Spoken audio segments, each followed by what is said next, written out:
Сябры, вітаю. Скажыце, калі ласка, як мяне чуваць і як карцінка?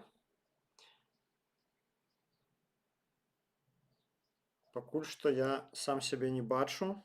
Чакаю вас. Чакаю вашай рэакцыі. Што бачыце вы?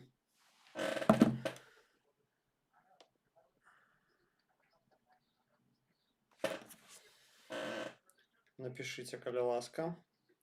І мы будзем пачынаць. Інфармацыі сёння ў нас вельмі шмат.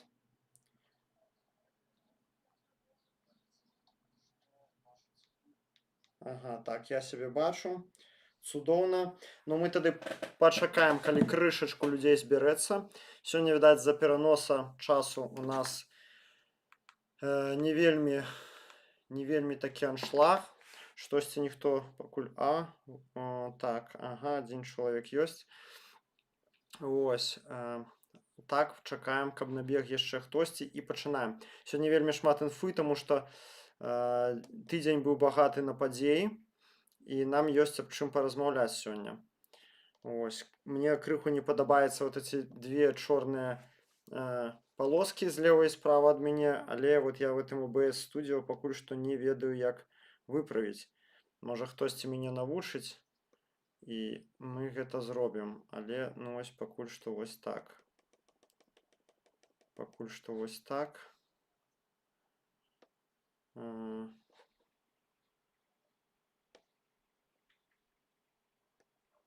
Вось.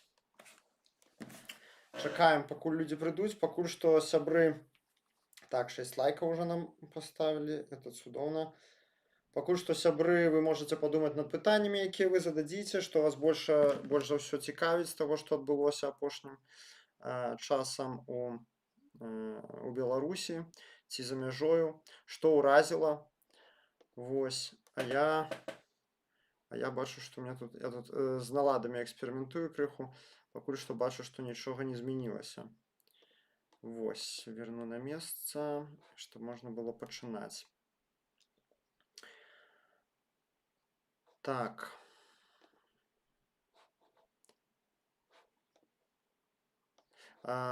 Добра, пойдам па асноўным тэмах. Калі мяне адчуваць, усё добра, распавяду вам аб тым, што мы сёння будзем разглядаць. Па-першае, пройдземся па навінах, якія вы маглі прапусціць. Ну, як звычайна. Абавязкова паглядзім на сітуацыю ў Іране. Там на гэтым тыдні не вельмі актыўна была руханіна, але тое-сёе адбывалася. Пасля чаго возьмемся, абмяркуем, глядзім апошняе выказванне Зеленскага наконт таго, што Беларусь рыхтуецца да ўварвання ва ўкраіну і што Расія інтэнсіфікавала ціск на беларускае кіраўніцтва у сувязі з гэтым. У мяне ёсць пэўныя думкі адносна таго, навошта гэта было сказана Зеленскім. І, канешне, абмяркуем пытанне, якое ўсіх хвалюе, на прадмет таго, што наколькі гэта рэальна сцэнарый, які можа адбыцца. То бок, адбудзецца это ў рэальнасці некай, якія ёсць аргументы за і супраць таго, што гэта можа адбыцца. Ну і пасля, канешне, пра знакаміты пратэстанцкі фестываль надзеі, які зараз вось гэтыя дні літаральна адбываецца ў Мінску на Чыжоўка-арэне. Я ўжо пісаў, калі бачылі ў сябе ў тэлеграме, заклікаў усіх, когось такая мажлівасць, неважна, вернік, не вернік, наведаць это мерапрыемства, таму што гэта ва ўмовах сённяшняй Беларусі сапраўды глыток свежага паветра, тое, чаго нам не хапала апошніх добрых 5 год у атмасферы тэрора і рэпрэсій, канешне, добра было б наведаць. Дарэчы, там спявалі недавно і хор спяваў, там хор на 1200 чалавек, спяваў у тым ліку песню па-беларуску. Вось, хаця, у цэлым, конечно, все служэнні ідуць на расійскай мове. Вось, гэта мы з вами абмяркуем. 5 чалавек нас зараз глядзіць. Вітаю ўсіх. Не забудзьцеся, калі ласка, паставіць лайк.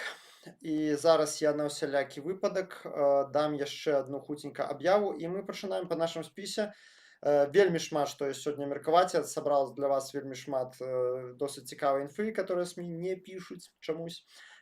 І акрамя гэтага, кое-што і не паспеў. То бок я хацеў бы нейкія відосы з гэтага фэсту, які зараз адбываецца, але я ўжо проста фізічна не паспеў вам іх знайсці, каб вам іх паказаць. Мгм.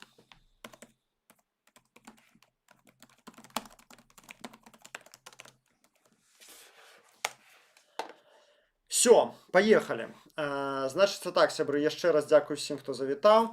Вельмі рады, што вы тут побач са мной. Калі ласка, не забудзьцеся паставіць лайк, каб іншыя ютуберы пабачылі гэты выпуск. І калі можаце, калі ёсць у вас такая мажлівасць, перакінуць гэтую спасылку на наш стрым камусь, сваім сябрам, знаёмым, каб больш людзей пабачылі праўду. А зараз пра навіны, якія вы маглі прапусціць, мы пачнем са смешнай навіны. Заява службы знешняй выведкі РФ. Кіеў у канцы красавіка пачаў скупляць расійскія ваенныя і патрыятычныя тэлеграм-каналы. Мэта гэтай кампаніі, паводле дадзеных СВР, палягае ў падмене інфармацыйнага напаўнення ў двукосці, закупленні каналаў і выкарыстанні іх для распаўсюджвання дэзінфармацыі ды дыскрэдытацыі кіраўніцтва і ўзброеных сіл Расіі. Украіна ў канцы красавіка пачала скупляць тэлеграм-каналы, хоча арганізаваць працу па расхістванні сітуацыі ў Расіі пад выглядам распаўсюду патрыятычнага кантэнту. Карацей, разумееце, да, да чаго ідзе. Градуць, відаць, зачысткі сярод Z-блогераў, і пад іх трэба падвесці ідэалагічную базу. Адпаведна, саджаць проста за дыскрэдытацыю людзей, у которых ёсць за дыскрэдытацыю арміі людзей, у которых ёсць пэўны прафайл дапамогі гэтай самай арміі, ну, неяк не выпадае, так, это цяжкавата. А вось сажать под видом того, что ты насамрэч украинский выведчик, ты только нам не трился, чтобы просовывать, так бы мовіць, свои наратывы. Вось гэта будзе самае тое. Ось СВР і выпустила гэты прэс-рэліз. Ну і зараз всем барцунам за русский мир прылеціць ад гэтага самага рускага міру, чаму не можна, канешне, не парадавацца. Цікавы таксама тренд, 3 банкрутствы надоечы адбылося ў Беларусі, 3 збанкрутавалі дзяржаўныя прадпрыемствы. Першае, гэта адна з найстарэйшых абутковых фабрык Беларусі, Нёман, Гродна. У яе налічылі 4,2 мільёна даўгоў. Другое, гэта Магілёўскай вобласці Барскае мяса плюс, налічылі даўгоў у 740 тысяч рублёў. І рачное параходства. У яго налічылі, ну, у яго маёмасць па розных абласцях, Магілёўская, Гомельская, Брэсцкая, ему налічылі запазычанасць у 18 мільёнаў рублёў. Аб чым гэта гаворыць? Што, відавочна, дзяржаўныя прадпрыемствы, яны не выгрібаюць у том эканамічным рэжыме, які быў створаны, штосьці света малавата, які быў створаны рэжымам, так, потому что задушэнне мало таго, што прыватнага бізнеса, будь-якіх рынкавых свабодаў, яшчэ да таго ж і кіраўнікі дзяржаўных прадпрыемстваў не маюць свабоды прыняцця рашэння, таму што крок лева, крок вправа, ім спускаюць прагнозныя паказчыкі, а не туды крыху павядзеш ці памылішся, гэта рызыкуеш тым самым турмой. І, канешне, ім прасцей пусціць усё на самацёк, лепей банкрутства, чым у СІЗА паехаць. Таму, каб вы разумелі, што такое банкрутства ў Беларусі, то бок гэта не тое, што ў рынкавых эканоміках, дзе калі ты збанкрутаваў, твою маёмасць адразу распрадаюць. Банкрутства дзяржаўных прадпрыемстваў у нас гэта, калі у нас прадпрыемства, як вы разумееце, выконваюць сацыяльную яшчэ і функцыю. То бок у лукашэнкаўскай парадыгме эканамічнай важна, каб народ быў пры дзеле, каб все працавалі, каб не было беспрацоўя, таму што беспрацоўе разглядаецца як палітычная пагроза. І, адпаведна, у нас не робяць такого, щоб все распрадалі, калектыў разагналі, просто ідзіце шукайце сабе працу, якая запатрабаваная на рынке. У нас адбываецца альбо санацыя так званая, то бок гэта змяшчаюць кіраўніка, назначаюць антыкрызіснага кіраўніка і замарожваюць даўгі, альбо далучаюць да іншага паспяховага прадпрыемства, бяруць той абавязаны яго взять на баланс і яго выцягваць. То бок все ресурсы з нармальнага прадпрыемства высмоктваюцца ў менш паспяховае, беспантовае. То бок у выніку і не там нармальна няма, і не там. То бок не можна накарміць, гэта толькі Ісус Христос мог накарміць адной булкай хлеба там 5000 чалавек. Ну, а ў Лукашэнкі гэта кепска атрымоўваецца. Альбо ж адбываецца ў выпадку невялічкіх прадпрыемстваў, мне так падаецца, это будзе зроблена гэта ўжо робіцца так, з рачным параходствам, мажліва будзе зроблена з этим барскім мясам. Плюс адбываецца распродаж, звычайна прытым маёмасць распрадаецца між іншымі дзяржаўнымі прадпрыемствамі альбо бізнесамі людзей, блізкіх да ўлады. І пераводзіцца працоўны персанал на 5-6-дзённы працоўны тыдзень альбо на паўстаўкі, карацей, чтобы нейкім чынам захаваць гэтую бачнасць сацыяльнай стабільнасці. Вось. Наступная навіна цікавая. Расійскія памежнікі не дазваляюць беларусам увозіць бульбу ў Расійскую Федэрацыю. Пра гэта яшчэ распавядалі з мінулага году, аднак гэта факт не форсіўся, как, не псаваць адносіны між краінамі. Нават хто везе па 3-5 кілаграмаў, нават у сваім пляцаку, нават у кошыку разварочваюць і прымушаюць выкідаць. Увосень мінулага году пісалі людзі скаргі у смаленскую мытню, і замначальніка смоленской мытни Павел Гришанков отказал, что продукты, которые планируется ввести в РФ из Республики Беларусь, помидоры, яблоки, включены у перечень подкарантинной продукции. То бок з асабістых подворкаў не можна ўвозіць у РФ. Такая вось нацыянальная абраза, разумееце, баяцца яны нашай бульбы і лічаць, што яна, значыцца, мусіць пад карантин патрапляць. Нібыта і смешна, нібыта і... Расія гэта заўсёды была краінай дэбільнай бюракратыі. Цікава, адбылася такая лёгкая пікіроўка між міністрам замежных справаў Літвы Кястуцісам Будрысам і Гітанасам Наўседам, прэзідэнтам. Значыцца, Кястуціс Будрыс сказаў, што ЗША аказвае на Літву ціск з прычыны таго, каб Літва дазволіла транзіт беларускага калію праз свае тэрыторыі. А Літва гэта не хоча рабіць, зразумела, з якіх прычын. Але праз некаторы час Наўседа абвергнуў ягонае слово, сказаў, ніякага ціску на нас не адбываецца. Бачыце, не могуць там разабрацца, ёсць ціск ці не. Скажу толькі, што па маіх крыніцах ціск ўсё ж такі адбываецца па дыпламатычных каналах моцны, але Літва не здаецца, таму што это не ў яе нацыянальных інтарэсах, гэта не ў еўрапейскіх інтарэсах даваць гатоўку, фактычна валютны кэш лукашэнкаўскаму рэжыму, які потым будзе прама ці ўскосна скарыстаны на гібрыдныя атакі супраць Еўропы і ў вайне супраць Украіны. Таму яны, конечно, не здаюцца і не ідуць на гэты ціск. Гэта яшчэ адзін такі клін пропагандыстам, якія кричат, что вся Европа это марионетки Вашингтона, что Трамп там только дергает за ниточки, стоит ему только свиснуть или там топнуть ножкой, адразу маленькие краіны Балтии, такие як Эстония, Латвия, Литва, бегуть выконваць, и никто там не смее ему заперечить. Как бачыце, все это лухта. Литва супраціўляецца, вядома, ведаючы, што за ёсць падтрымка еўразвяза, і трымае як бы сваю лінію супраць ціску аграмаднага ЗША. Другі, дарэчы, калі ўжо пра ЗША зайшла гаворка, на перамовах з Сі Цзіньпінам, Трамп недавно летаў, калі памятаеце, Трамп падняў пытанне пра вызваленне Джиммі Лая. Гэта гонконгскі медыямагнат, які па абвінавачанню ў змове супраць камуністычнай партыі быў закрыты на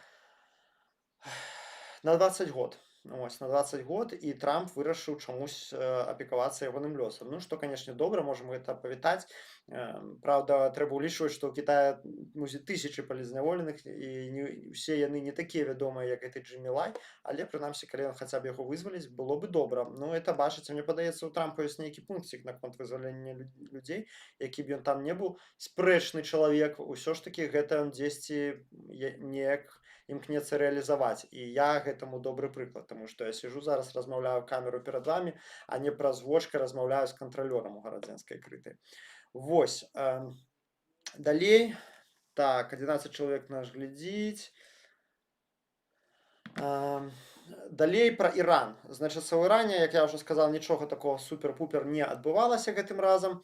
Апошняе, што чуваць па перамовах, Трамп сказал, што ён вельмі незадаволены тымі прапановамі па мірнаму пагадненню, якія яму выкаціў Іран. Ведаеце, я толькі ўжо гляджу в этих телеграме навіны, я гляджу рэакцыі, у всех толькі эмадзі, якія смяюцца, рагочуць гэтыя рожыцы, альбо клоунская гэтая рожица, альбо, ну, все в таким духе. Это уже такая смешная стала лухта, как бы, как они кидаются гэтымі прапановамі адзін аднаму загадзя невыканальнымі. Я это казаў, што так будзе на самом пачатку, як толькі Трамп абвесціў гэтае перамір'е.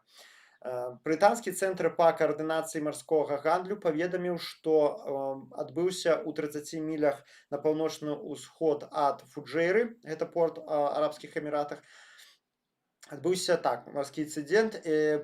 Судна, якое знаходзілася на якарнай стаянцы, відаць, эмірацкае судна, было захоплена неўпаўнаважанымі асобамі і ў цяперашні час рухаецца ў тэрытарыяльныя воды Ірана. Ну, то бок іранцы, іншымі словамі, аятолы проста стырылі судна з порта Фуджэйра, нездалёк ад порта Фуджэйра. Ну і такая досыць ядроная навіна. Ібрахім Азізі, кіраўнік камісіі па нацыянальнай бяспецы парламента Ісламскай Рэспублікі, паведаміў пра распрацоўку законапраекта пад назвай «Адказныя дзеянні ўзброеных сіл і сіл бяспекі Ісламскай Рэспублікі». Якія гэта будуць адказныя дзеянні? Азізі заявіў, што як Трамп нібыта аддаў загад забіць Алі Хамейні, так і ён сам мусіць быць пакараны рукой любога мусульманіна ці вольнага чалавека. У законапраекце прадугледжана, што калі любая фізічная ці юрыдычная асоба выканае рэлігійную ці ідэалагічную місію па забойстве Дональда Трампа, дзяржава выплаціць ёй 50 мільёнаў еўра. То бок яны назначылі за галаву Трампа 50 мільёнаў еўра. Вось і дамаўляйся, значыцца, Дональд Фрэдавіч з такімі людзьмі. Так, зараз паглядзім, я гляну фільтр. Хачу крыху дадаць, калі это мажліва. Цемнавата. Цемнавата, по-моему, зараз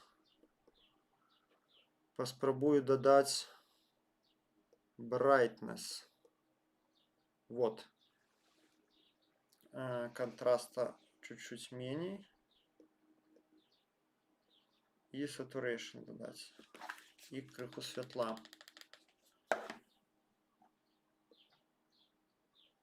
Ну, вось, по-моему, так крыху лепей.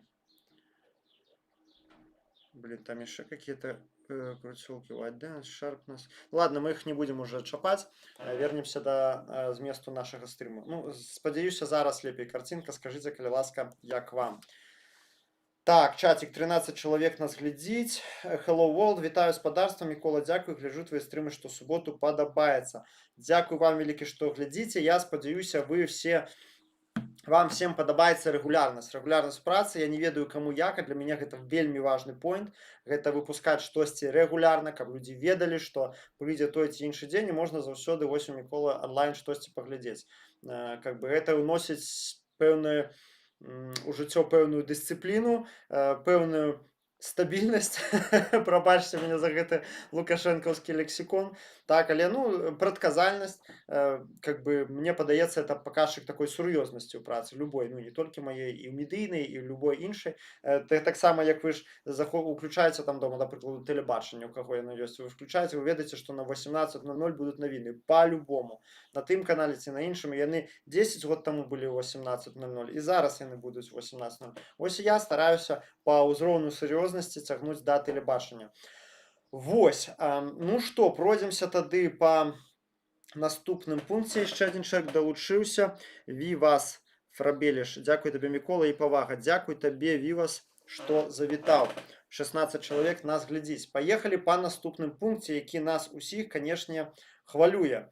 Гэта заявы Зеленскага аб тым, што Беларусь узмацніла свае контакты з РФ наконт мажлівага удзелу ў вайне супраць Украины, а мажліва і Захада. Каб не быць сапсаваным тэлефонам, зараз давайте паглядзім, што Володимир Зеленський сказав на гэты конт. 2 хвилини відео. Чітко розуміємо, що обговорюється між Росією та керівництвом Білорусі.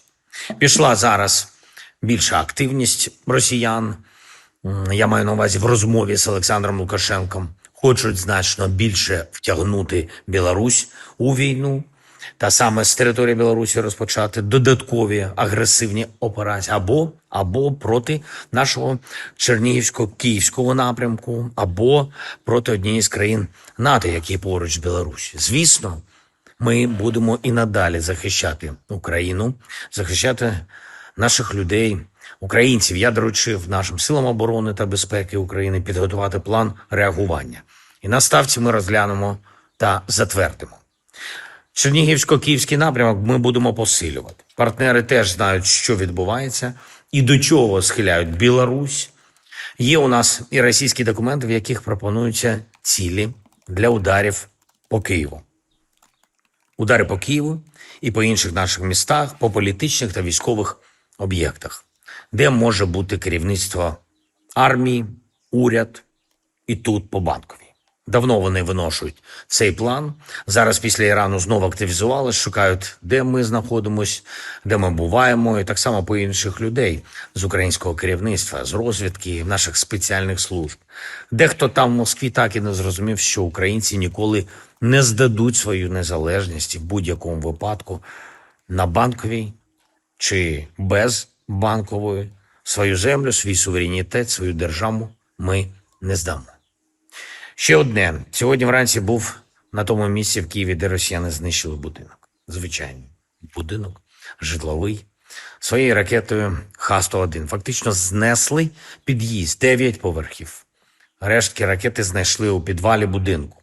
Загинули 24 людини, серед них 3 дитини. Звичайні люди. Вони були просто в себе вдома. На жаль, мої співчуття рідним та близьким. Важливо, щоб світ не мовчав про такі удари. Важливо, щоб підтримка для України зберігалась. Це підтримка не для того, щоб ми забрали чуже. Це підтримка, щоб українці змогли своє захистити, свою свободу, своє життя. Ми обов'язково захистимо Україну. Якими б не були загрози, Україна є і буде. Росія повинна закінчити цю війну. Мир потрібен. Слава. Вось. Што за гэтым стаіць і навошта гэта было сказана менавіта зараз? Адразу скажу, значыцца, рыхтуючыся да гэтага стрыма, я не вайсковы аналітык.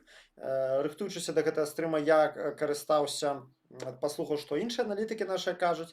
У прыватнасці Еўген Міхасюк, гэта наш беларускі ваяр ва ўкраіне, і Фрыдман, наш аналітык, таксама досыць моцны, адзін з немногіх палітычных аналітыкаў, якія я гляджу. У меня, конечно, на жаль, не хапае экспертызы падысці строга з вайсковага боку, ацаніць мэтазгоднасць гэтай вайсковай аперацыі, мажлівыя про і контра, але знайшоў ту інфармацыю, якую знайшоў, і падзялюся з вами. Значыцца, сцвярджае Зеленскі, што можа Беларусь напасці з поўначы на Украіну. Факты, якія гавораць аб тым, што гэта вельмі малаверагодна. Факты супраць гэтай версіі пералічым. Значыцца, па-першае, гэта вельмі незручны ландшафт. Значыцца, давайте паглядзім на мапу Полесья. Вось глядзіце. Полесье, все, хто знаёмыя з мапай Беларусі, памятаюць, што поўдзень Беларусі, Полесье – гэта фактычна балоты. Значыцца, калі верыць Еўгену Міхасюку, то в гэтым месцы на поўдні усяго толькі 5 дарог, якія перасякаюць, нармальных якасных дарог, якія перасякаюць мяжу беларуска-украінскую, і па якіх тэарэтычна можна ўводзіць тэхніку і жывую сілу. Так, вось глядзіце, вось гэта Полесье, так, паглядзіце, там эта тэрыторыя, значыцца, з пункту гледжання геаграфіі, гэта палеская нізменнасць. Паглядзіце, па-першае, мала урбанізаваная, гэта яшчэ адно сведчанне таго, што мала дарог. Параўнальна з іншымі рэгіёнамі Беларусі, той жа Магілёўскай вобласцю, так, бачыце. Вось гэта палеская нізменнасць. Потым яна зрэзана аграмаднай колькасцю рэчушак маленькіх. Сама палеская нізменнасць на 30% складаецца з лясоў, это такія прыблізныя лічбы, так понятно, зразумела, залежна ад раёна канкрэтнага. 25% луга і 30% гэта балоты. Луга, нагадаю вам, яны вельмі часта заліваюцца ўвогуле вадой і робяцца цяжка прахадзімымі. То бок, да 85% тэрыторыі вось гэтай палескай нізменнасці, праз якую тэарэтычна там можа рэжымнае войска весці наступ, Яно занята цяжкапрахадзімай ландшафтам для людзей і тэхнікі. То бок, ну, як я сабе ўяўляю, наколькі я бачу, сачу за дзеяннямі ЗСУ, гэта будзе проста сафары для украінскіх дронаў. То бок, калі пачнецца праз гэтую мяжу па такім ландшафце цяжка, ну, рухацца цяжкая тэхніка і пагатоў людзі. Вось, другі факт. Звычайна, калі рыхтуюцца нейкія сур'ёзныя вайсковыя дзеянні, пагатоў напад адной краіны на іншую, як гэта было з нападам РФ на Украіну ў 22 годзе, аб гэтым несупынна пішуць сусветныя СМІ. То бок спачатку інфармацыя зразумелай з'яўляецца у спецслужбаў, яны зліваюць у СМІ. То бок перад нападам РФ толькі лянівыя СМІ не пісала і нават называлі канкрэтныя даты. І гэта было настолькі відавочна, настолькі шмат прызнакаў аб гэтым казала, хаця што да мяне па шчырасці я да апошняга не веру, што Пуцін на гэта пойдзе. Але не важна, прызнакаў было вельмі шмат і было вельмі шмат зліваў са спецслужб. Тут мы нічога такога не наблюдаем. То бок адзіны, хто кажа аб мажлівым нападзе, гэта Зеленскі, гэта не замежныя СМІ. Далей. Для рэжыма Лукашэнкі уступленне ў вайну, будь то супраць краінаў Балтыі, будь то супраць Украіны, гэта смерць. Па-першае, ён цудоўна разумее, што вся фактычна Беларусь, там 95% яны не падтрымаюць уступленне Беларусі ў вайну. І гэта бадай што адзіны пункт, які аб'ядноўвае ў Беларусі змагароў, ябацек і балота. Ну, скажем так, вот гэтых людзей, якія в 20-м годзе былі за нас, што яны зараз, пакуль нам цяжка сказаць, таму што не існуе незалежнай сацыялогіі ў Беларусі, так? Але вось гэта тры катэгорыі, яны аб'яднаныя тым, што ніхто не хоча, каб Беларусь удзельнічала ў вайне. Лукашенко разумее, што як толькі ён прыме гэта рашэнне, ён адразу страціць падтрымку грамаднай колькасці людзей, прытым у тым ліку свайго ядзернага электарату. Вось, пры бегучай дынаміцы вайсковых дзеянняў ва ўкраіне, на Донбасе, гэта будзе таксама смерць хутчэй за ўсё для яго асабіста. То бок ён разумее, як развітыя дроны, як развітыя ракеты, навігацыя, што Украіна, што заходнія ейныя саюзнікі, яны ў прынцыпе не спыняюцца, у іх ёсць ужо прэцэдэнты выкрадання альбо ліквідацыі непажаданых палітычных лідараў. Дзеля чаго яму так рызыкаваць? Ён задае сабе пытанне і не ведаю, што ён сам сабе адказвае. Вось, то бок гэта рызыка, ну вы разумееце, што вся ўнутраная і знешняя палітыка Беларусі, як мінімум з 2020 года прадыктаваная адной метапрычынай, адной адной метамэтай, калі так можна сказаць. Гэта захаванне ўлады і маёмасці Лукашэнкам і ягонай сям'ёй. І калі нейкае палітычнае дзеянне ідзе ўразрэз з гэтай мэтай, то яно не робіцца, яно не здзяйсняецца. Самае галоўнае для яго захаваць сваё жыццё, свае прывілеі, ну і, вядома, свабоду.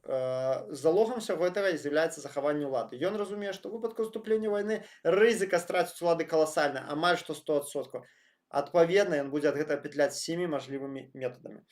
Пуцін, які б не быў вар'ят, заўважна, што ўсё ж такі фундаментальныя, сур'ёзныя рашэнні, у тым ліку такія, як напад на Украіну, ён прымае, граючыся са сваімі набліжанымі. Я не думаю, што яму параюць такое самазабойчае рашэнне, як напад на краіны Балтыі. Гібридная агрэсія можа ўзмацніцца. Упадзе дрон, упадзе, ой, обломочек ракеты, ой, в чистом поле что-то взорвалось. Но в чистом поле же не в городе, правда, нема нагоды начинать войну.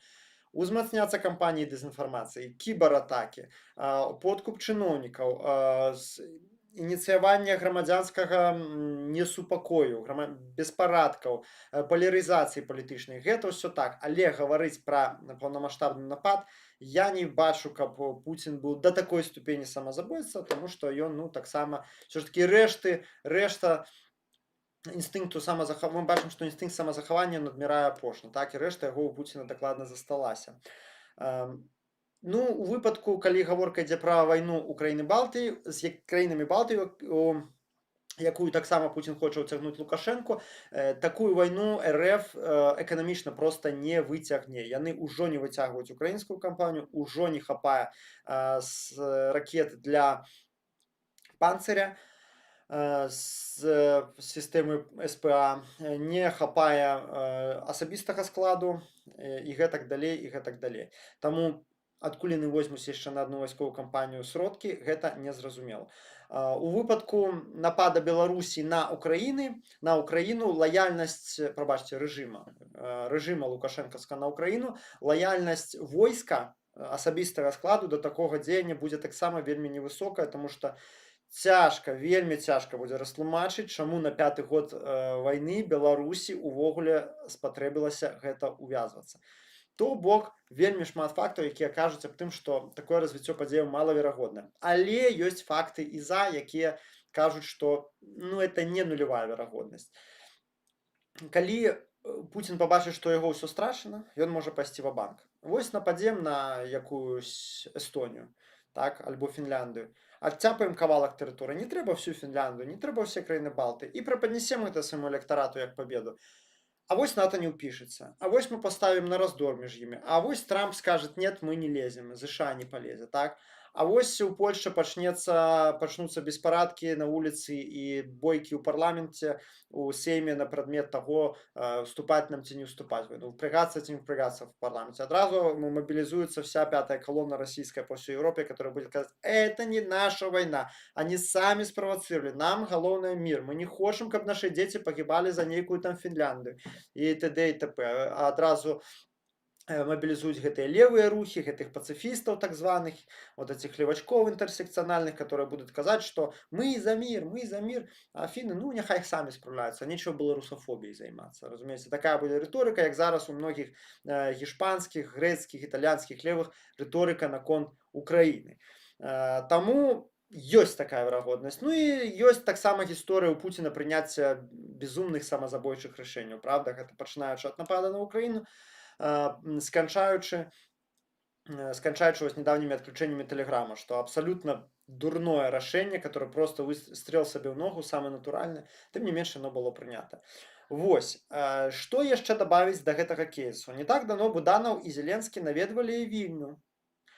Тоже вельмі цікава, правда, што яны тут рабілі. Не просто так робяцца такія асабістыя візіты. Ужо ўзгодненая дата прыезду Ціханаўскай у Кіеў. Ужо ідзе падрыхтоўка візіта, просто пакуль што не абвяшчаюць даты. Зноў жа, на 5-ты год вайны, як бачыце, Зеленскаму спатрэбілася кантакты з беларускай апазіцыяй, што, канешне, вельмі крута, што мы, канешне, вельмі вітаем. Вось. І пытанне. Што тады гэта было, это выказванне Зеленскага? Я лічу, што гэта хутчэй за ўсё элемент інфармацыйнай вайны. Важна было падзёргаць, не было, а было і ёсць, падзёргаць Лукашэнку за вусы. Дарэчы, у канву гэтай версіі гаворыць таксама недаўнае выказванне Мадзяра. Гэта Роберт Бровдзі, камандзір отряда, не памятаю, якое там, как называется докладное звучение, птахи Мадзяра, так, якія выпиливаюць расійскіх акупантаў в грамадных колькасцях з дапамогай дронавых сістэмаў. Вось недавно што ён заявіў. Мінскі гаўляйтар Лукашэску. Ми фіксуємо проліт кожного одного шахеду, що, скориставшись коридорами Білорусі, прямує до України. Кожну одну твою фрикцію та шатаніну мілітарного відтінку. Ти можеш скільки завгодно вкрутити вуса на камеру і брехати своєму заляканому народу, важний момент, правда, про нейтралітет, але твої кінцівки вже по самі плечі у кривавої юшці вбивств цивільних українців. Трек наступний. Коридор для вбивців равно співучасть равно каса. Вибачайте мне мою украінську, калі хто з України глядзіць. То бок фактычна гэта прямая пагроза, і яшчэ я не памятаю, каб Кіеў до такой ступені эскалировал. То, что он зробіў это не сам, не по своей инициативе, можете не сомневаться. Я не памятаю, каб Кіеў до такой ступені эскалировал адносіны з Лукашэнкам. Навошта гэта робіцца? Трэба разумець, што Зеленскі і ягоная каманда, конечно, умеюць у піяр, умеюць у інфармацыйную вайну, псіхалагічнае супрацьстаянне. Таму яны цудоўна разумеюць, што ў Лукашэнкі зараз ёсць два галоўных псіхалагічныя фактары, матывы, якія ў яго ў галаве змагаюцца. Першы – гэта ягонае асабістае эга. Безумоўна, яго канкрэтна бамбіць ад таго, што суб'ектнасць Беларусі і яго асабістая знізілася ніжэй плінтуса на сусветнай арэне. Што з гэтым рабіць, ён не ведае. Вось. Таким чынам, яму хочацца падняць свае каціроўкі, паказаць, што ён тоже роўны сярод роўных, і яго вельмі крыўдзіць гэтая сітуацыя, якая зараз маецца. Але ёсць супрацьлеглая матывацыя, гэта страх перад Пуцінам. Ён разумее, што як толькі ён пачне пераважыць перакрочыць нейкую мяжу самастойнасці, Пуцін адразу пачне супраць яго штосьці муціць, і гэтае штосьці можа быць пачынаючы ад навічка в гарбаце, сканчаючы нейкім вайсковым пераваротам сілавікоў, якія, як вы ведаеце, у Беларусі амаль што спрэс все прапуцінскія, прарускамірныя.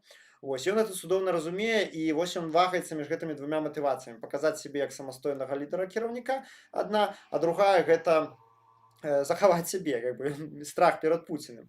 Вось, таму яны, я думаю, Зеленскі это цудоўна разумее, і яны, я думаю, граюць на ягоным эха, чтобы ён нейкі момант взбрыкнул и сказал, что а вот нет, ну не сказал, здесь штосьці показать, что нет, я не марыянетка, я самастойны, я могу прымаць самастойныя рашэнні, і ніхто мне тут не указ. То бок яны раздзёргаюць его і нервова, і заўсёды, калі твой вораг знерваваны, калі ён у нестабільным эмацыйным стане, калі ты змог яго раздраконіць, так, ён тады удвая-утрая больш схільны да прыняцця неправільных рашэнняў. Я думаю, што вось менавіта на гэта Зеленскі з гэтымі всемі заявамі і грае.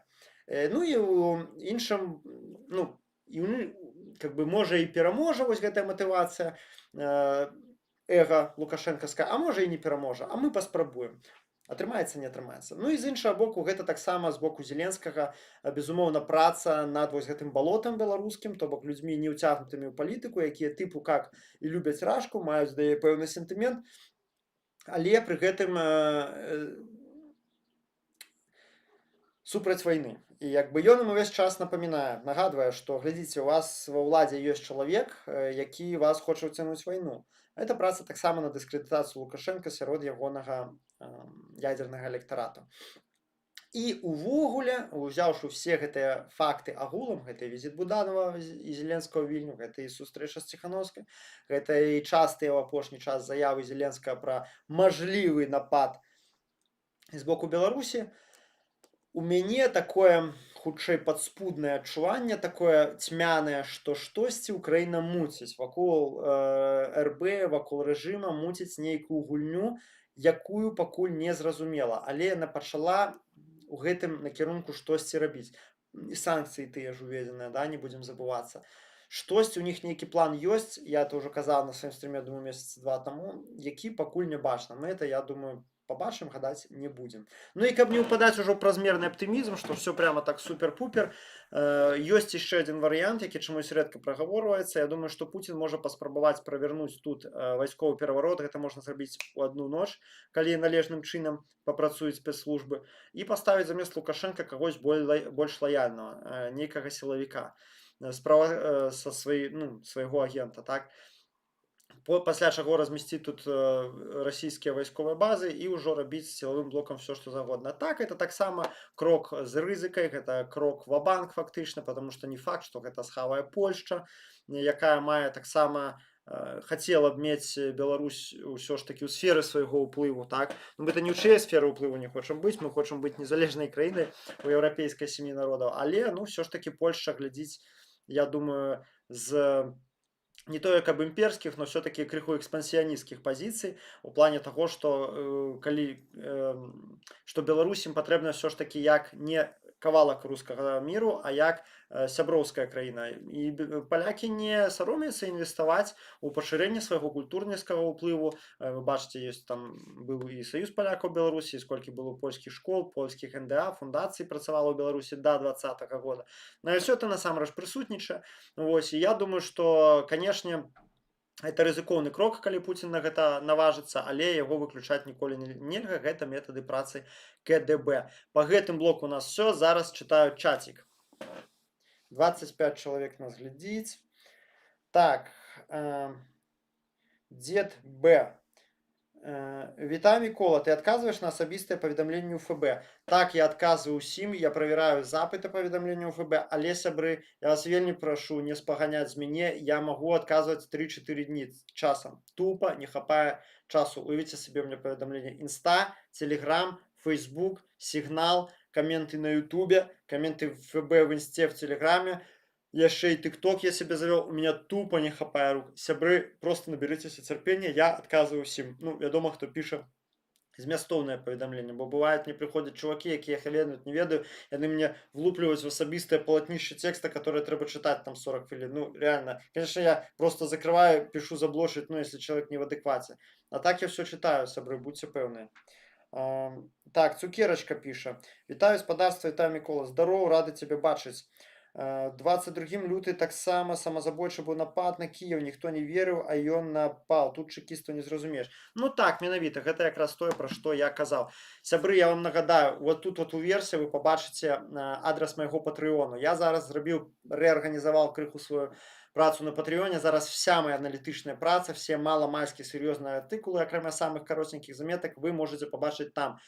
Patreon стварае сваю закрытую экасістэму. Яны запусцілі свой твиттер, называется Quips. Там я таксама буду посціць всякие приколы для вас, для своих подписчиков. Там можно быть бесплатным удзельнікам, вы будете иметь всю ту же самую инфу, что и платные, акрамя 10% вот этих коротеньких паведамленняў Quips. Но я еще, правда, ни одного платного Quips не запостил. Яны будуць уже такая подяка моим донацерам. Сябры, заходзьце, подписывайтеся. Patreon вам показывает только тое, на что вы подписались. Это наименее токсичная соцсетка. Там нема гэтых брудаў, нема гэтых ботов. Ёсць оповещение на email, по-моему, по змоўчанню. То бок вам просто на email все мои головные артыкулы и видео будут приходить. Это вам не YouTube, который вам пихает все запад. Вось, подписывайтесь в этом информацыйным шуме, это самое то, что трэба. А хто можа мне яшчэ зрабіце платную подписку, вы увогуле будете малайцы, сябры. Вельмі мне тым самым дапаможаце, тому что, як я уже сказал, як у Евангелии написано, жатвы много, делателей мало, то бок працы вельмі шмат, а рук у мяне не хапае. Для таго, каб іх хапала, трэба ваша матэрыяльная падтрымка. Хто 5 еўра на месяц, 110, хто 30, ёсць там адпаведныя тайры ў ужроўні падпіскі на Патрэоне. Падпісвайцеся, калі ласка, дапамагайце. І будзем ісці да нашай агульнай мэты разам. А хто хоча зрабіць разовае ахвяраванне, таксама глядзіце, калі ласка, у апісанні, там ёсць і криптой можна заданаціць, і в PayPal, і все, што хочаш. Асобна дзякуй сябрам усім тым, хто мне ўжо заданаціў, хто ўжо падтрымаў. Просто ад душы вам. Вось, паехалі далей. Так, піша Снежка. Спачатку думала наведаць пратэстанцкі фэст, а потым сказалі, што будуць маліцца за Аллу на тым фэсце. Адразу расхацелася. Ну, разумееце, я разумею ад некаторых хрысціян, якія так гавораць. Ой, это такая складанае тэалагічнае пытанне. Ведаеце, я вось колькі гадоў ламаю галаву вось на гэтымі рэчамі, там хто можа ўратавацца, хто не можа, ці можа Лукашенко ўратавацца, ці ёсць сэнс за яго маліцца, ці ён оружие, зброя д'ябла ў чыстым выглядзе. А у меня няма адказа на гэта пытанне. Я лічу, што гэта на дадзеным узроўні разумення нам не зразумела. З іншага боку, все мы разумеем, хто такі Лукашенко, і маліцца за яго, ну это агідна, как бы маёй душе было б. Я б ад чыстага сэрца не стаў бы за яго маліцца, я просто не змог бы. З іншага боку, гісторыя сусветная і хрысціянская, яна ведае аграмадную колькасць людзей, калі такая ўжо мразота, такія ўжо людзі, якіх рэальна па локаць у крыві было, яны каяліся, прымалі хрысціянства, прымалі Бога і рэшту свайго жыцця прысвячалі пакаянню, добрым справам і самаахвяраванню. Ёсць такія прыклады, і не адзін, не два, не тры, яны ў хрысціянскай літаратуры шматразова апісаны. Таму дзе і хто, калі пакаецца, гэтага, сябры, мы не ведаем, поэтому я вам так скажу свою асабістую пазіцыю. Хто хоча маліцца за Лукашенко, няхай моліцца за Лукашенко. Я ему не буду ні ў якім разе яго пераконваць. Ну я, напрыклад, я это не смог бы зрабіць так бы ад чыстага сэрца. Прынамсі пакуль. Можа, калісьці я дарасту до такого ўзроўню, што я за выратаванне ягонай душы магу памаліцца. Ну, пакуль што не. Так, і зараз якраз паехалі пра гэты пратэстанцкі фестываль. Ну, ад пачатку некалькі слоў аб тым, што такое пратэстантызм у ЗША, таму што некаторыя как бы наши гледачы, наши там сябры, яны не зусім цямяць гэтую тэму. Значыцца, калі так зусім просто параўнаць, так агрубіць, то вось это пратэстанцкая плынь, так, евангельскія церкві, гэта як у нас РПЦ.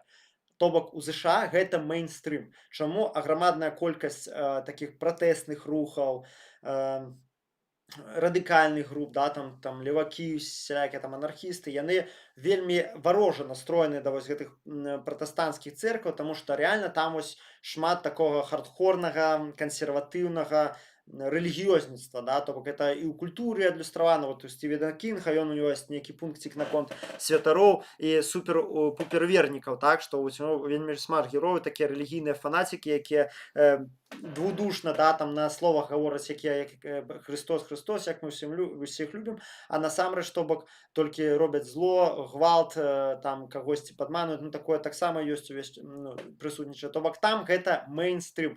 Але у адрозненні ад РПЦ, якая кіруецца ад Масквы, там аграмадная колькасць маленькіх невялічкіх дэнамінацый, іх аграмадная колькасць у ЗША, гэта і харызматы, баптісты, пяцідзясятнікі, квакеры там ёсць, мармоны, і кожная са сваімі прыколамі. То бок ажна да вельмі там былі ажна супер радыкальныя какие-то секты, да, там якая як ветвь Давідова, которые там вступалі ў узброенае супрацьстаянне з ФБР, так. Там весь спектр просто прадстаўлены. І яшчэ у кожнай з дэнамінацый ёсць свае суполкі, то бок у іх церкві тэрытарыяльна размеркаваная. Царква такая, царква сякая. Ёсць церквы чорныя, вось яны там для чорных, ёсць церквы для мексіканцаў. Ёсць, зноў жа, паколькі у іх аграмадная колькасць людзей у гэтых хрысціянскіх кангрэгацыях, у іх існуе таксама разбежка палітычная. То бок ёсць царкоўныя суполкі, якія, як я ўжо сказаў, ультракансерватыўныя, яны ідуць да кансерватараў там. Мы там супраць абортаў, супраць ЛГБТ, радыкальна супраць нелегальнай міграцыі так званай. Мы хочам Трампа, хочам цвёрдую руку, абавязкова весці малітву палажніковую ў школах і т.д. і т.п. Вось Рэйган, дарэчы, хацеў это зафорсіць, увядзення малітвы ў школах абавязкова. Вось. А ёсць такія, наадварот, больш ліберальнага, больш дэмакратычнага толку. Яны як бы кшталту галасуюць там, ну, у свой час яны там падтрымалі Барака Абаму, так, таму што ён чорны, і да таго ж ён дэмакрат быў, сацыял-дэмакрат, як ён сам казаў. Яны больш мяккія, больш гуманныя вось у пытаннях той жа міграцыі, пытаннях ЛГБТ. Вось. Таму там такая вось спецыфічная сітуацыя, гэта трэба разумець проста, ну, для ведання кантэкстаў. Чаму ў Беларусі не любяць пратэстантаў? Таму што в цэлым пратэстантызм, так, як маральна-этычная з'ява, гэта, ну, проста плоць ад плоці заходняй цывілізацыі. То бок ён з'явіўся ў Германіі, ён і форсіў каштоўнасці, маральныя пастулаты, якія блізкія заходняй цывілізацыі, гэта аўтаномія асобы, то бок ва ўсіх пратэстанцкіх цэрквах, дэнамінацыях заўсёды ты, чувак, у тебя асабістая дамова з Богам. Ты, то бок, не можаш палагацца ні на каго, ні на што, акрамя сваёй уласнай веры, і твая ўласная вера, ёй ты ратуешся. То бок, калі, да прыкладу, тэалогія праваслаўная робіць больш акцэнту на асабістыя нейкія містычныя перажыванні, так, католікі, у іх заўсёды пункцік быў это добрыя справы, да, вось сколькі ты добрых справаў рабіў, там Бог сеў ўсё падлічыў, да, на арифмометре ці там на этих счётах, да, куды цябе в рай ці в ад. А от у пратэстантаў заўсёды была асабістая вера мела аграмаднае значэнне і твае асабістыя адносіны з Богам. Асабістыя. Ты мусіш верыць, чытаць Біблію і думаць пра Бога і сувыміраць все, што ты робіш з Богам. Ніхто за цябе гэта не зробіць, ніхто не можа зняць з цябе грыхі. Няма нейкай вышэйшай рэлігійнай улады, як у католікаў папа рымскі, так? Вось гэта вельмі важны пункт. І, адпаведна, пратэстантызм сыграў аграмадную ролю ў станаўленні капіталізма. Вось, таму не сакрэт, што многія беларускія пратэстанцкія суполкі ім яны падтрымоўваюць моцныя кантакты з заходнімі краінамі, з тым жа ЗША, і царква, якую я хадзіў, Ян Прадвеснік, якую ліквідавалі нядаўна, таксама яна была, ну, у кантакце з амерыканцамі. Вось, і менавіта гэта абумовіла, канешне, тое, што праваслаўныя у нас заўсёды паўсюль пачоце, РПЦ у нас гэта афіцыйна столб дзяржаўнага кіравання, так. Да каталікоў яшчэ больш-менш талеруюць, хаця таксама іх шчемяць, таксама рэпрэсуюць. Мы памятаем пра чырвоны касцёл і пра ксяндзоў, асуджаных за шпіянаж. Але вось я ўсё ж такі лічу, што пратэстантаў душаць у Беларусі больш за ўсё параўнальна з усімі іншымі канфесіямі, прабачце, таму што іх рэальна лічаць, ну, вось такім занозай у целе нашага грамадства, стабільнага, такого постсаўковага, лукашысцкага аўтарытарнага патрыархальна патрыманіяльнага грамадства заўсёды вось пратэстанты са сваёй працавітасцю, са сваім вось гэтым буржуазнай свядомасцю, да, вось накапленне маёмасці і канцэпцыяй індывідуальнай свабоды, што ты перад Богам несеш адказнасць перш за ўсё, да, за ўсё. Яны заўсёды былі дысанансам з усім маральным наратывам нашай лукашэнкаўскай дзяржавы. Таму, канешне, на сённяшні дзень ужо тры пратэстанцкія царквы ліквідаваны ў Беларусі і дзесяткі вернікаў за кратамі. Ну, то бок, апошні, ну, кого я памятаю, там выйшаў той же Эдуард Пальшыц, так, які таксама вернік пратэстант. Вось такая сітуацыя. І на фоне гэтага вы разумееце, што тое, што ў нас адбываецца вось гэтай хвіліны, гэты фестываль не дзесьці на чыжоўкай арэны, гэта сапраўдны цуд. Гэта самае нечаканае, што толькі магло ў нас адбыцца. Ён вельмі важны і менавіта ў плане нейкага разняволення грамадскага жыцця, што па палітычных нагодах нам забаронена збірацца. Нават і ўжо і паадмянялі аграмадную колькасць звычайных музычных фестываляў. То бок вот эта атмасфера страха, тэрора, атмасфера дэпрэсіўная. І тут людзям дазваляюць, хай з рэлігійнай нагоды, но ўсё ж такі гэтым людзям не самай лаяльнай праслойкі сабрацца і славіць Бога разам. Таму гэта, канешне, падзея вельмі не шараговая. Ну вось паглядзім, што адбывалася. Значыцца, учора зранку сустрэўся Лукашенка з Франклінам Грэмам. Пра Франкліна Грэма будзе асобна зараз раскажу. Ён яму кажа, Лукашенка: «Дзякуй, што вы знайшлі час, нягледзячы на такія адлегласці, прыехаць да нас і абмеркаваць пытанні не толькі міжканфесійных нашых зносін, але і пытанні міждзяржаўных зносін». То бок, разумееце, пачатку Лукашенка даў зразумець, што ён бачыць Франкліна Грэма як пасла, як чалавека, праз якога можна вырашаць палітычныя пытанні. Хаця сам Грэм відавочна сябе такім не бачыць, мне падаецца. Это, ну, роля, якая была яму прылеплена. Грэм адказвае: «Дональд Трамп хоча, каб адносіны паміж нашымі краінамі паляпшаліся. Упэўнены, што і вы, і прэзідэнт Трамп, і прэзідэнт Лукашенка вельмі падобныя адзін да аднаго». Такі сумнівны кампліментик, правда? Яны моцныя лідары, людзі з бачаннем будучыні, да, асобна наш. Будзе добра, калі гэтыя два лідары сустрэнуцца адзін з адным як мага раней. Гэта будзе для ўсіх добра. То бок, бачыце, пасланы быў з палітычнай місіяй, відаць, ну, тут я крыху супярэчу тому, што перад гэтым казаў, так, але, відаць, все ж таки Трамп, хоць ён і духоўны гэты чалавек, абсалютна не палітычны, Трамп, відаць, все ж таки навязаў яму некаторую функцію, хаця зразумела, што это зноў жа з біяграфіі самога Грэма бачна, што ён ад палітыкі стараецца абмяжоўвацца, аб гэтым зараз буду казаць. Вось. Ну і калі паглядзець усю, я праглядаю прапагандысцкія СМІ, канешне, Лукашенка імкнуўся прадаць Грэму вот эту ідэю міжканфесійнага міру, мірнага суіснавання ўсіх канфесій Беларусі. Ведаеце, прапаганда вельмі любіць: «Ой, у нас так класна, у нас мірна суіснуюць і мусульмане, і юдэі, і эти самые, и протестанты, и католики, и православные, все мирно, все хорошо». Это так смешно слушать. По-перше, это неправда, потому что, как я уже сказал, у нас есть одна конфессия, якую песцяць, якая мае дзяржаўную падтрымку, і ўсе астатнія, якія выжываюць кояк. Да? Я, да прыкладу, не чуў там, каб у Беларусі давалі спакойна рухацца там грамадству свядомасці Крышны, да, так, это індуісты, альбо сведкам Єговы, таксама у іх, я штосьці іх, ну, не назіраў іхняй актыўнасці ў Беларусі, альбо, ну, как бы, іншым таким мінарытарным, скажем так, групу. Про пратэстантаў я ўжо сказаў, про католікаў вы самі ведаеце. Ну, в сэнсе мы мірна суіснуем, да, хтосьці нармальна існуе, а хтосьці не вельмі. Ну і па-другое, я просто смеюся з таго, якім дасягненнем гэта преподносіць Лукашенко, што у нас мірна, што проста у нас людзі розных канфесій не рэжуць адзін аднаго. Прабачце, але так у большасці краінаў свету. Адзінкава ёсць краіны, дзе адбываецца нейкі трэш, конкретно міжканфесійная разня, альбо там сутыкненне. А тут это вось паніжаць стандарты называецца, вось стандарты нармальнае жыцця. Ну, ладно, заробкі маленькія, палітычных правоў няма, таго няма, жывем небагата, зато няма вайны. Вось гэта тое самае тут. Вось он форсіць увесь час абсалютна нармальныя, апрыёрныя рэчы, да, базавыя, аб якіх не варта нават казаць. Это не тваё дасягненне, што няма вайны. Это не твое дасягненне, што у нас міжканфесійны мір. Гэта нармальны стан рэчаў. Тут табе няма чаго хваліцца, гэта не твой здабытак. А он, понимаете, гэта паўсюль прадае і ў прапагандзе, і, канешне ж, замежнікам спрабуе таксама гэта ўпіхнуць. Пры тым, што гэта, як я ўжо сказаў, неправда. Яшчэ вельмі смешна, з чаго я прям канкрэтна рагатну, за афіцыйнай справаздачай аб гэтай сустрэчы.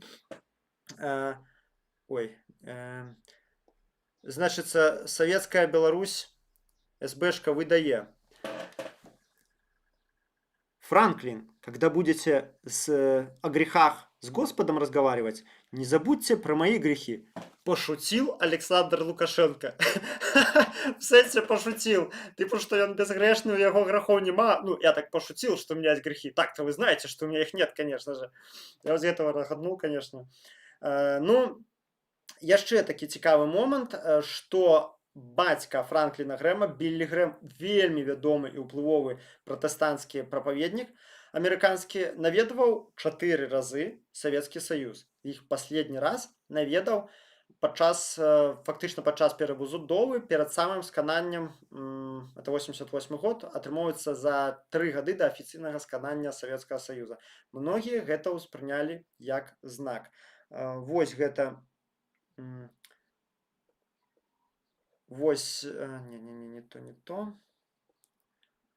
Вось гэта 88 год. Біллі Грэм, бацька Франкліна Грэма, выступае у Кіеве, дарэчы, у праваслаўным храме на тысячагоддзе хрышчэння Русі. Вось, это 88 год, калі ўжо крышачку адпусцілі рэлігію ў Савецкім Саюзе. Вось, это выразка з газеты тагачаснай.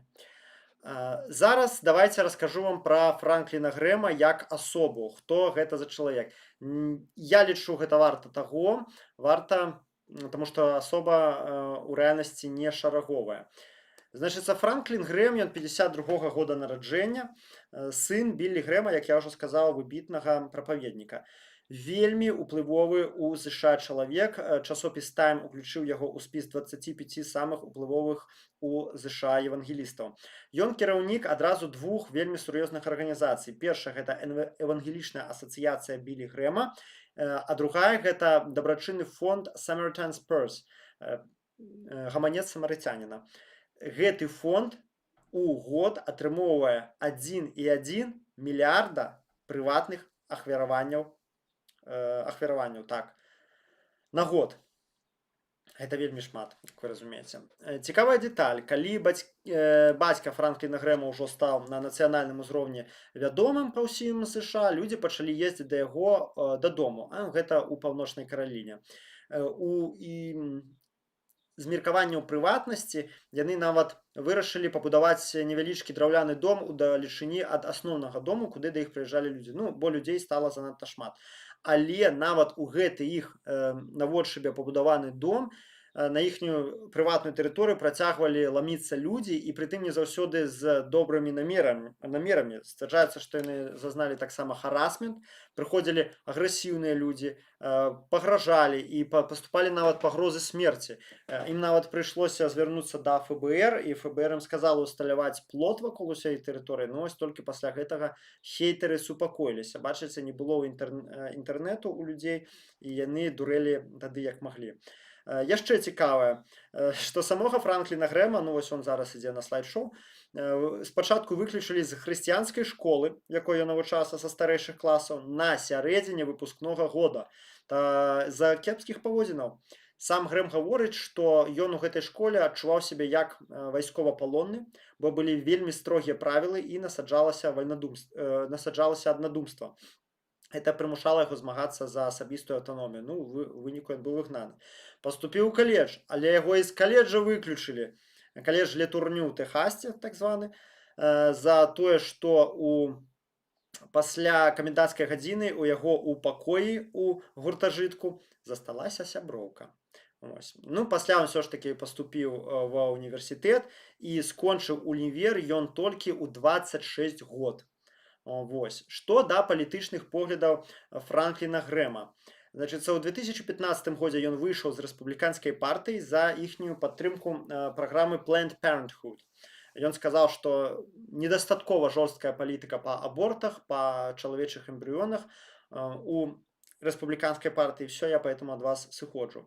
Значыць, прысутнічаў на апошняй інаўгурацыі Дональда Трампа, і там дзякаваў Богу за перамогу Трампа. Яго крытыкуюць за вельмі рэзкія непрыязныя выказванні датычна іслама. У сакавіку 22 года, як толькі пачалася вайна, ён наведаў Украіну. Праўда, там заклікаў да 10-дзённага перамір'я між Расіяй і Украінай. Вось. То бок такая, бачыце, стратэгія маліцца як бы за ўсіх, ну, наколькі я магу пабачыць. Ну і ўвогуле яго вельмі кансерватыўныя погляды, вельмі супраць вот этих всех ЛГБТ, фемінізма, супраць абортаў. Ён досыць рэзка пра гэта ўсё выказваецца. Вось нядаўна глядзеў таксама ягоны рылс. Он крытыкуе людзей, якія гавораць, што царква мусіць рэфармавацца. Гаворыць, ну і вось он кажа, мне гавораць, што вось часы змяніліся, трэба нам змяняцца. Таксама Біблія там тады даўно пісалася, зараз па-іншаму, час не стаіць на месцы, жыццё мяняецца, давайце змяняць нейкія там строгія рэлігійныя нормы. Он кажа, не, у Бога былі адныя і тыя ж нормы і 100 год таму, і 1000 год таму. Нават у 2017 годзе Франкліну Грэму хацелі забараніць уезд у Великабрытанію за ягонае выказванне супраць ЛГБТ, таму што гэтыя выказванні па брытанскіх законах падпадаюць пад hate speech.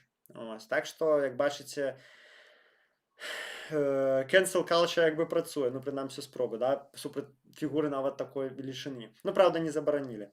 І ўсё ж такі трэба прызнаць, што ён і ягоны гэты фаундейшн, яны вельмі актыўныя ў дабрачыннасці.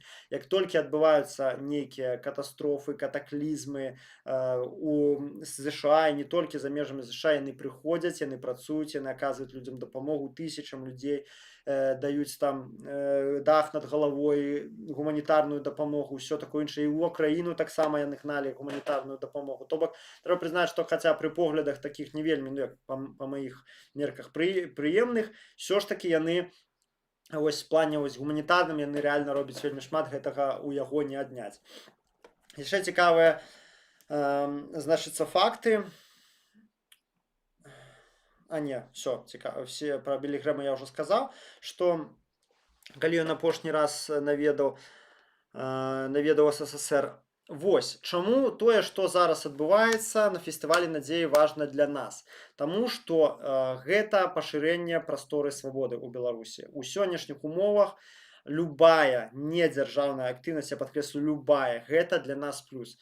Любое аб'яднанне людзей, любое супольнае дзеянне, яно ідзе на згуртаванне, на пракачванне сацыяльных навыкаў, мацаванне сацыяльных сувязяў і даверу.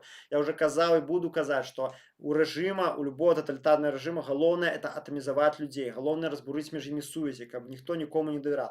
А любыя зборышчы людзей, так, якія тым больш аб'яднаныя адзінай мэтай, адзінай ідэяй, рэлігіяй, неважна, яны ўсе працуюць на ўмацаванні сацыяльных сувязяў і ускосна, але вельмі моцна працуюць супраць аўтарытарызму. Таму, канешне, гэта супер вітаю, ну, не кажучы ўжо проста, што нават з хрысціянскага пункту гледжання, нават толькі з палітычнага тут гляджу, так. І, канешне, такое дае надзею. Тобто надзея гэта тое, па чым і згаладаліся людзі ў Беларусі, асабліва мінчане, асабліва все тыя, хто церпяць у гэтым тэроры столькі год. Канешне, яно нават і называецца фестываль надзеі, таму людзям гэта аб'ектыўна гэта ім патрэбна. Ну і, канешне, не трэба, што, як той казаў, абальшчацца. Давайте падумаем, навошта это патрэбна Лукашэнку. Відавочна, это зрабіў не з вялікай любові да хрысціянства, не з вялікай прыхільнасці хрысціянскім каштоўнасцям, пра які ён так любіць крякаць. Яму трэба найперш наладзіць кантакты з США. Ён знайшоў, як яму падаецца, досыць бяспечны бок, з якога гэта можна зрабіць. То бок правы чалавека, вот это все, это трэба, адпускаючы кайкі ў гэтым накірунку, ты ствараеш сабе палітычную нестабільнасць. А вось рэлігія, это нібыта як такой бяспечны канал, вроде там как не про палітыку, вроде як і бяспечна з пункту гледжання рэжыма і ўтрымання контроля. Таму можна паказаць, што мы вот тут дазваляем, глядзіце, якія мы малайцы, мы амаль такія ж самыя, як вы, у нас зноўку пачнуць прадаваць гэты наратыў пра тое, што ўсё класна, у нас міжканфесійны мір, у нас ніхто ні з кім не б'ецца, глядзіце, якая у нас талерантнасць, вообще мы такія талерантныя, всю эту лухту, так? Добрая мажлівасць. Поэтому ему важно прадставіць таксама сябе, прэзентаваць Беларусь як нармальную краіну. Як бы он не казаў, што нам пляваць на ўсіх меркавання, яму не пляваць. Таксама гэта стварэнне для яго асабіста і для ягонага электарату ілюзій пэўнай незалежнасці і суб'ектнасці. Мы захочам мы з амерыканцамі, ну мы з Расіяй, да, спору нет, но мы захочам мы і з амерыканцамі, разумееце, это падвышэнне ўласнай суб'ектнасці, выхад з ізаляцыі, што для яго вельмі важна. Ну і безумоўна, ён разумее, што навядзенне мастоў з ЗША дапаможа яму зняць санкцыі, каб ЗША націснула на ЕС у пытаннях санкцый. І ўвогуле, ведаеце, так па-чалавечы, псіхалагічна для Лукашэнкі гэты фестываль гэта глыток свежага, прабачце, не фестываль, дакладней, а умацаванне адносінаў з ЗША гэта глыток свежага паветра. Бо ён, канешне, у цісках Пуціна, вось проста Пуцін так от рукі на шыі яму трымае ўжо 5 год апошніх, ён гэтым, канешне, стаміўся. Ён от імкнецца адсюль все гэтыя гульні з Трампам, адсюль ён пашоў і на вызваленне часткі палітвязняў, ну вось, і адсюль, я думаю, ён дазволіў гэты фестываль. Я думаю так, што сябры, гэтая падзея, гэты фэст, ён будзе ўпісаны потым як адна з ключавых сторонак у навейшую гісторыю Беларусі. Мы яшчэ пра яго ўзгадаем. Я так мяркую не адзін раз. Важна, у апісанні гэтага відэа паглядзіце, ёсць Facebook Фрэнкліна Грэма. Апошні пост ягоны прысвечаны Беларусі. Вось ён, гэты пост. Так, ну я не буду ўжо зараз зачытваць. Самі захочаце, зараз пакажу. Вось, самі захочаце, пачытаеце яго, зойдзеце, так? Ён піша, вось я ў Беларусі, вось тут такі цудоўны Лукашенко, я буду за ўсіх маліцца, дзякуй Лукашэнке, дзякуй Беларусі. Вось, будзем несці Слова Божае, Евангеліі, гэтак далей. Пакіньце яму каментар там, каб ён не забыў, папрасіце яго проста не забыць памаліцца за тысячы гэтых вернікаў, якія зараз знаходзяцца у турмах Беларусі за тое, што свабодна рэалізавалі свае Богам дадзеныя правы. Папрасіце яго памаліцца за мацераў, якія зараз у калоніях не могуць абняць сваіх дзяцей, таму што выйшлі калісьці на пратэст.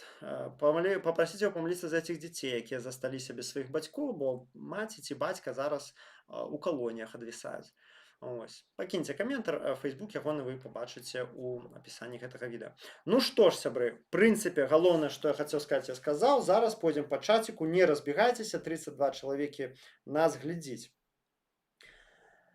Цукерачка піша, а ці можа Украіна і РФ тут дэстабілізаваць Луку? Бо потым, як рассеяцца, ці свайго чалавека паставіць ва ўладу, будзе прасцей ваяваць з акупацыйным рэжымам. Ой, ну цікава, но, по-моему, это занадта складаны ход, то бок дэстабілізаваць Луку, каб Расія паставіла свайго стаўніка і тады ім прасцей ваяваць. Ведаеце, я думаю, што калі Украіна прыме рашэнне ваяваць, ім не трэба какие-то супер-пупер нагоды. Ім дастаткова таго, што ляцелі шахеды з нашага боку, ляцелі самалёты, бамбіліся, ляцелі ракеты, гэтага легальнага пункту гледжання вось так дастаткова для таго, каб пачынаць супраць Беларусі вайсковую аперацыю. Яны не будуць парыцца, я больш чым упэўнены ў гэтым. Так, Снежка ўжо адказвае так. Цукерачка піша, я лютэранка. Слава Езусу Христу. Так. Дарога піша, Лука прапіў амерыканскі курс па пахудзенні, і ў яго зноку з'явілася гнуткасць, нахіляецца направа-налева, будь здаров. Так, без курса па пахудзенні тут не адбылося. Вось бачыце, ёсць Божае, ёсць чалавечае. Снежка, так, ну все, сябры, дзякую аграмадна ўсім, хто наведаў. Я нагадываю, калі ласка, не забудзьцеся заданаціць, каму спадабаўся стрым, хто хоча падтрымаць мою працу, гэта заўсёды вельмі дарэчы. Больш вашых донатаў, больш людзей пабачыць гэты стрым. Таксама поставьте лайк. Вось все зараз, хто глядзіць, хто з Беларусі, кому это бяспечна, возьмите, поставьте лайк этому відэо, не забудьцеся, потому что Facebook, YouTube неахвотна прапіхвае мае відэа. Што яшчэ хочу сказаць? Я вас усіх вельмі люблю, дзякую вам за падтрымку, дзякую, што слухаеце мяне, падтрымліваеце мою працу. Я вельмі рады працаваць для вас, я реально атрымліваю ад этого агромаднае задавальненне.